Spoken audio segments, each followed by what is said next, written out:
नमस्कार मित्रों, आप सभी का स्वागत है हमारे यूट्यूब चैनल उदय एजुकेशन में। मित्रों, आज के इस वीडियो में अपन देखेंगे बीएसटीसी 2020 के लिए राजस्थान सामान्य ज्ञान की 30 अति महत्वपूर्ण प्रश्न, जो कि आपके एग्ज़ाम की दृष्टि से काफ़ी इम्पोर्टेंट साबित होने वाले हैं। और साथ ही वीडियो के अंत में आपसे भी एक प्रश्न पूछा जाएगा, जिसका आंसर देना होगा आपको वीडियो के कमेंट बॉक्स में, और उसका आंसर मैं बताऊँगा अगले वीडियो में। चलिए, पहला प्रश्न है आज का। मैं वीडियो की शुरुआत करूं उससे पहले आप सभी से निवेदन रहेगा, आप इस वीडियो को लाइक कर दीजिएगा, क्योंकि आपका लाइक है वो हमारे लिए मोटिवेशन का कार्य करता है। वर्तमान में राजस्थान के गृह मंत्री कौन हैं? श्री सचिन पायलट, श्री अशोक गहलोत, श्री बी.डी. कल्ला, श्री शांति कुमार धारीवाल। फटाफट आंसर दीजिए, अगर आपको आता है तो कमेंट करते जाइएगा मेरे साथ में। करेक्ट आंसर रहेगा श्रीमान राजस्थान के माननीय मुख्यमंत्री श्री अशोक गहलोत जी हैं। इनके पास में गृह मंत्री का पदभार है, यानी ऑप्शन 2 इसका करेक्ट आंसर रहेगा। चलिए, प्रश्न संख्या 2। निम्न में से राजस्थान के उच्च शिक्षा मंत्री कौन हैं? गोविंद सिंह डोटासरा, सुखराम बिश्नोई, भंवर सिंह भाटी, टिक्काराम जूली। तो इसका करेक्ट आंसर रहेगा श्री भंवर सिंह भाटी हैं। ये राजस्थान के उच्च शिक्षा मंत्री हैं। इस बात का आप ध्यान रखना है, कन्फ्यूज नहीं होना है। और राजस्थान के शिक्षा मंत्री डायरेक्ट की प्रश्न आ जाए तो श्री गोविंद सिंह डोटासरा, क्योंकि ये माध्यमिक शिक्षा मंत्री हैं अपने राजस्थान के, और उच्च शिक्षा मंत्री हैं वो श्री भंवर सिंह भाटी हैं। इसमें आपको कन्फ्यूज नहीं होना है। और श्रीमान सुखराम जी बिश्नोई हैं, ये राजस्थान के वन एवं पर्यावरण मंत्री हैं, जो कि सांसौर से विधायक चुने गए थे। चलिए, अगला प्रश्न बहुत इंपॉर्टेंट है, करंट अफेयर्स का प्रश्न है। निम्न में से किस जिले में 17 जुलाई 2018 को कालीबाई मनोरमा का लोकार्पण किया गया? कालीबाई आप सभी को पता होगा, अपने गुरुजी की रक्षा करते हुए शहीद हुई थी। तो हो जाएगा आपका ऑप्शन 2 डूंगरपुर में, क्योंकि डूंगरपुर और बांसवाड़ा क्षेत्र से संबंधित थी कालीबाई। अगला प्रश्न है, बहुत इंपॉर्टेंट है, ये भी करंट अफेयर्स का है। राजस्थान में पहली ई लाइब्रेरी का उद्घाटन कब किया गया? ऑप्शन आपके सामने 1 जून 2018, 1 अप्रैल 2018, 1 जनवरी 2019 और 4 अप्रैल 2019। दोस्तों, करेक्ट आंसर रहेगा ऑप्शन 2, यानी 1 अप्रैल 2018। दोस्तों, 1 अप्रैल 2018 को राजस्थान के माननीय मुख्यमंत्री श्रीमान अशोक गहलोत जी ने राजस्थान में हाईकोर्ट में, जो कि जयपुर में है हाईकोर्ट परिसर, वहाँ पे ई लाइब्रेरी का उद्घाटन किया। ये राजस्थान की पहली लाइब्रेरी है जहाँ पर हाईकोर्ट के वकील कानूनों की पुस्तकों का निःशुल्क अध्ययन कर सकेंगे। चलिए, अगला प्रश्न है, निम्न में से किस क्षेत्र को मांड या फिर वल्लभ देश के नाम से भी जाना जाता है? ऑप्शन आपके सामने है, अगर आपको आंसर आता जरूर दीजिएगा, बिल्कुल आप सभी कीजिए कमेंट। ऑप्शन 3 हो जाएगा, जैसलमेर को मांड कहा जाता है या फिर वल्लभ क्षेत्र भी कहा जाता है। चलिए, अगला प्रश्न है, निम्न में से कौन सा जिला हाड़ौती क्षेत्र के अंतर्गत आता है? पाली, जोधपुर, जयपुर या फिर कोटा? दोस्तों, इसका करेक्ट आंसर रहेगा ऑप्शन 4 कोटा।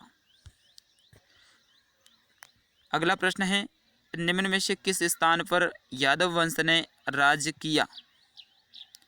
यादव वंश ने राज कहाँ पर किया? करौली, जैसलमेर, हनुमानगढ़, उपयुक्त सभी। दोस्तों, इसका करेक्ट आंसर रहेगा करौली में भी किया है, जैसलमेर में भी किया है और हनुमानगढ़ में भी किया है। तो उपयुक्त सभी इसका ऑप्शन 4 करेक्ट आंसर रहेगा।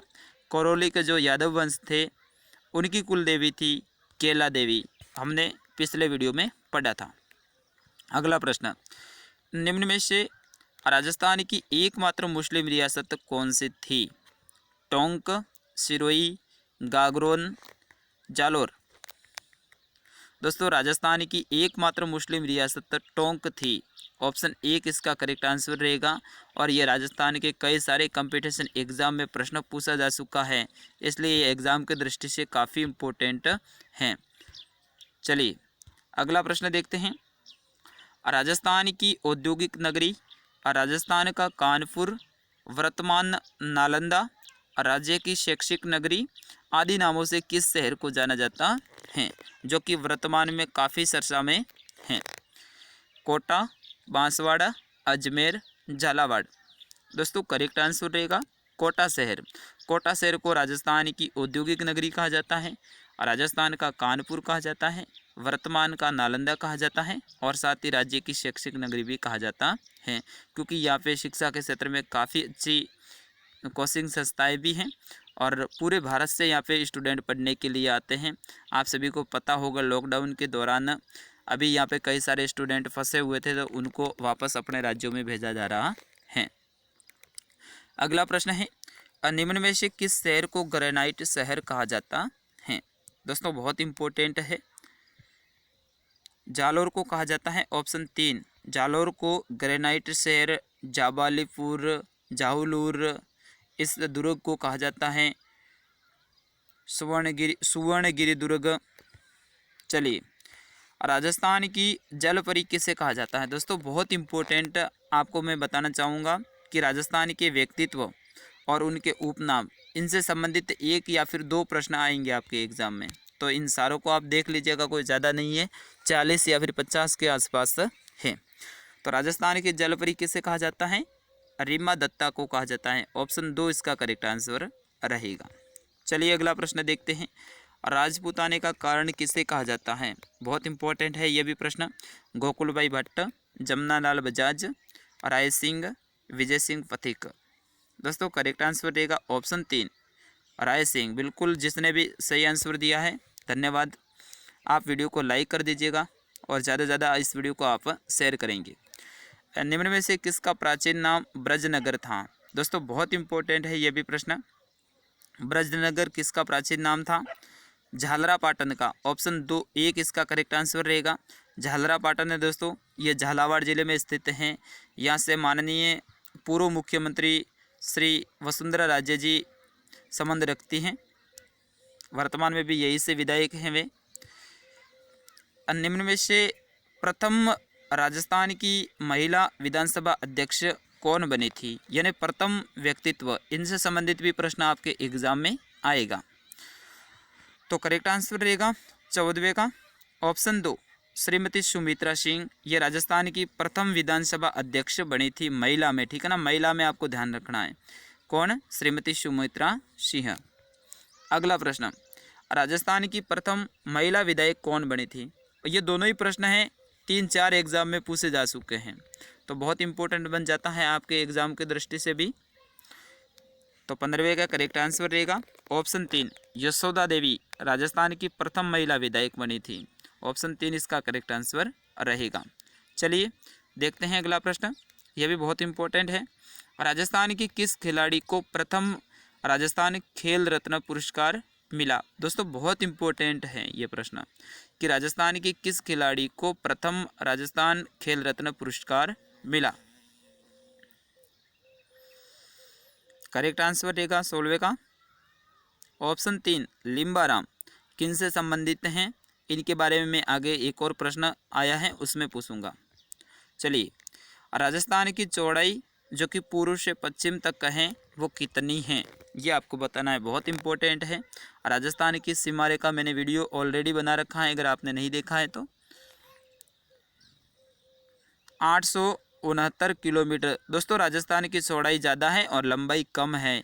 लंबाई होती है उत्तर से दक्षिण और चौड़ाई होती है पूर्व से पश्चिम। ये वाली है ये ज़्यादा है और ये वाली है ये कम है। कितनी है? लंबाई पूछा जाए तो 826 किलोमीटर। ठीक है, ये भी फैक्ट आप ध्यान रखेंगे। दोस्तों राजस्थान का सबसे उत्तरी गांव कौन सा है, ये आपको बताना है। और राजस्थान का सबसे दक्षिणी गांव कौन सा है, ये भी आपको बताना है। अगर बिल्कुल बताइए, मैं आपका वेट कर रहा हूँ। राजस्थान का सबसे उत्तरी गांव कोणा गांव है दोस्तों, कोणा गांव श्रीगंगानगर में। और सबसे दक्षिणी गांव फटाफट बताइए। बोरकुंड गांव, बिल्कुल बोरकुंड गांव। और सबसे पूर्वी गांव शिलाना गांव दोस्तों, सिलान या फिर शिलाना। और सबसे पश्चिमी गांव कटरा जैसलमेर। चलिए अगला प्रश्न, 2011 की जनगणना के अनुसार राजस्थान में शिशु लिंगानुपात कितना था? दोस्तों बहुत इंपॉर्टेंट है, बच्चों का लिंगानुपात कितना था? ऑप्शन आपके सामने 933, 914, 888, 928। करेक्ट आंसर रहेगा ऑप्शन 3, 888। चलो अगला प्रश्न है, राज्य की ऐसी कौन सी नदी है जो मिट्टी का अवानिका अपर्दन सर्वाधिक करती हैं? यहाँ पे थोड़ा सा मिसप्रिंटिंग हुआ है, तो राजस्थान की ऐसी कौन सी नदी है जो सर्वाधिक अवानिका अपर्दन करती है? दोस्तों बहुत इंपॉर्टेंट है ये भी प्रश्न। करेक्ट आंसर रहेगा 19 का ऑप्शन 2, चंबल नदी। दोस्तों चंबल नदी है ये राजस्थान के 6 जिलों में बहती हैं। कोटा में 2 बांध बने हुए हैं चंबल नदी पे, कोटा बैराज और जवाहर सागर बांध, और साथ ही एक और बांध बना हुआ है राणा प्रताप सागर बांध सवाई माधोपुर में। लोनी नदी है ये भी राजस्थान के 6 जिलों में बहती है। दोस्तों लोनी नदी का बालोतरा तक जल है वो मीठा रहता है, बालोतरा से आगे खारा हो जाता है। अगर आपको पता नहीं बालोतरा कहाँ है तो ये बालोतरा बाड़मेर ज़िले में स्थित है, और राजस्थान के जालोर से आगे बहती हुई ये गुजरात के कच्छ के रण में चली जाती है। कौन सी नदी? लोनी नदी। चलिए अगला प्रश्न है, किस नदी को दक्षिणी राजस्थान की स्वर्ण रेखा कहा जाता है? या फिर वागड़ व कांठल की गंगा कहो, या फिर दक्षिणी राजस्थान की स्वर्ण रेखा कहो, वो कौन सी नदी है? चंबल, माही, बनास, मैनाल, बिल्कुल आपके करेक्ट आंसर आ रहे हैं।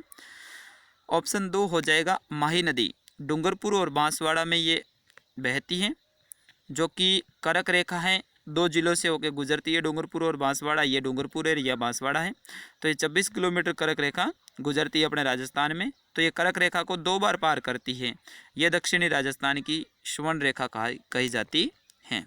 चलिए अगला प्रश्न है, निम्न में से कौन सी नदी ताजे व मीठे पानी की एशिया की सबसे बड़ी व विश्व की दूसरी कृत्रिम झील है? दोस्तों यहाँ पे नदी आ गया है, सॉरी मैं माफ़ी चाहूँगा। निम्न में से कौन सी झील है वो ताजे पानी की तथा मीठे पानी की एशिया की तो सबसे बड़ी है और विश्व की दूसरी कृत्रिम बड़ी झील है? कृत्रिम तरीके के आपको बताना है। ऑप्शन 1, जयसमंद झील, ये कृत्रिम एशिया की सबसे बड़ी झील है। चलिए अगला प्रश्न है, राज्य में स्थित पहला गैस आधारित विद्युत संयंत्र कहाँ स्थित है? राज्य में स्थित पहला गैस आधारित विद्युत संयंत्र कहाँ स्थित है? दोस्तों अंता, जो कि 12 जिले में है। ऑप्शन 3 इसका करेक्ट आंसर रहेगा। चलिए अगला प्रश्न है, राज्य खेल कौन सा है हमारा? राजस्थान का राज्य खेल कौन सा है? करेक्ट आंसर रहेगा बास्केटबॉल। और भारत का राष्ट्रीय खेल हॉकी है दोस्तों, वो भी आपको ध्यान रखना है। चिड़ावा का गांधी किसे कहा जाता है? दोस्तों बहुत इंपॉर्टेंट है ये भी प्रश्न।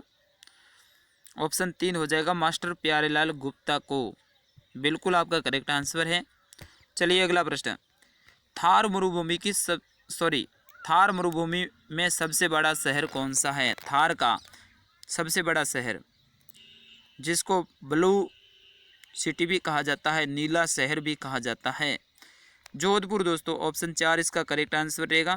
दोस्तों जोधपुर के बारे में 2 प्रश्न आए थे लगातार 2 साल में। एक बार पूछा गया था कि किस शहर को नीला शहर कहा जाता है, तो भी जोधपुर, और अगली बार पूछा गया कि किस शहर में अधिकतर मकानों का रंग है वो नीला है, तो भी जोधपुर ही है दोस्तों। तो ये भी आप ध्यान रखना।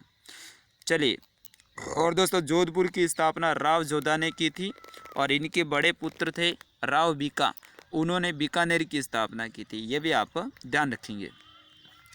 राजस्थान के किस जिले में अधिकतम जिलों की सीमाएं स्पर्श करती हैं, वह जिला कौन सा? राजस्थान का ऐसा कौन सा जिला है जिसमें सर्वाधिक जिलों की सीमा स्पर्श करती हैं, यानी चारों तरफ जिले जिले हैं?